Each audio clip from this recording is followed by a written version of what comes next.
Hey New Dad, today we're talking about how to burp your baby. After you give them a bottle of breast milk or formula, it's time to now burp your baby. So there's two types of approaches I like to have. One is like this. So I think this is the I love you symbol, but I take my index finger and my thumb and I put that right underneath his jaw and his ear, and then my pinky finger I put underneath his armpit, and then I just tap him gently on the back here, okay? And I should say it's a gentle, but it's a confident pat. Sometimes I'll see people with guys, especially with a passive, like not wanting to hurt him. No, it's a confident one. You know, you won't be able to burp him there.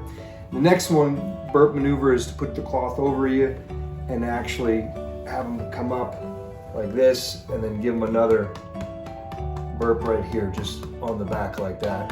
And then I kind of wait a couple seconds, see what he's doing, and then give him again.